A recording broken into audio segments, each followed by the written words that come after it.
Well, I'm just going to show about 4 of my guns here. They've all got a story behind them, for these do, not everything. First off, let's go through this little thing. It's a Model 36 Smith & Wesson. Nice little gun. I got that thing back in the 80s, I guess.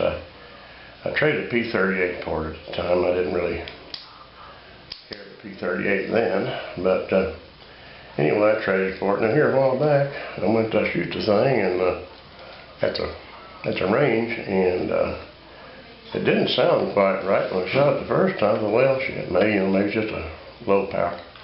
Second time, it really didn't sound right. And I opened that up and looked, and I had bullets jammed in the barrel too. It's a wonder it didn't blow up, but it must be a stout little dude, this little Smith & Wesson.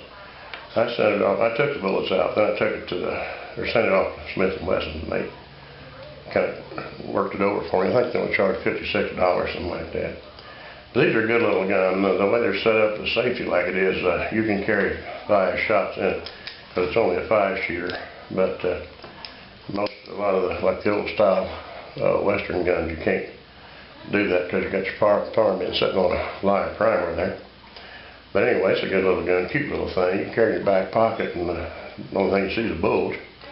And then the next one we look at is a little single action. This is not really a Colt. I think it's made by Adler, probably in Italy. I can't see. I don't have my glasses on. About when I got this back late 70s, early 80s, ordered it.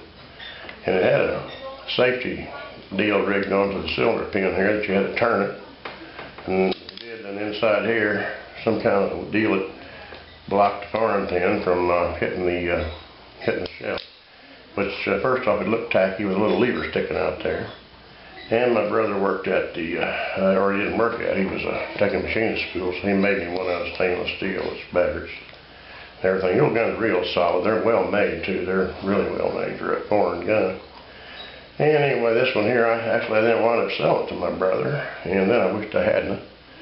And then later on, my brother died, and his son inherited it, and then his son didn't really care for it, so I wound up buying it back. It's a good looking gun.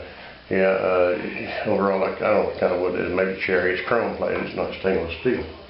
Then the other one here, well, one of them, it's a regular old P-38 German gun.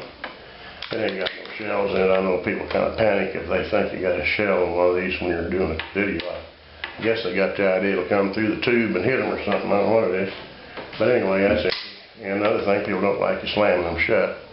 They say it's bad on it. Well, I've never broke one yet, and I'm not saying I won't.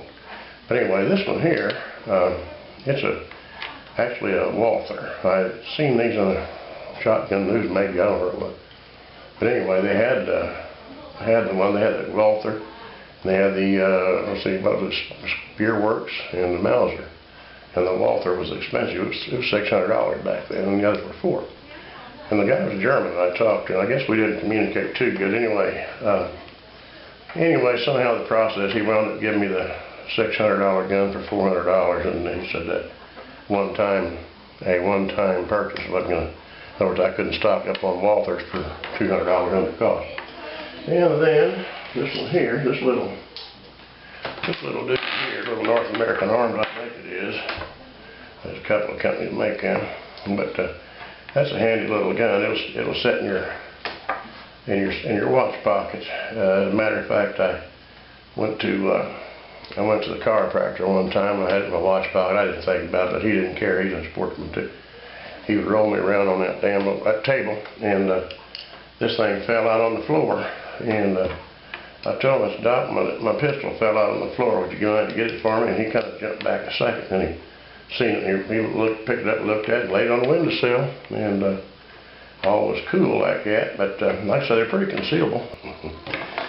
Did you happen to see that on the news the other day? I think a month ago. I don't know how long ago it was. Exactly wasn't long.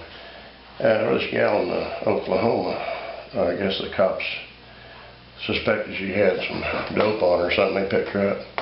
Well, as it turned out, they didn't have the dope. She didn't have the dope on her. She had it in her. She had the package of dope in her package, I guess we'll call it, in her bum there. And on further examination, they found one of these little pistols stuck up there in her man cave.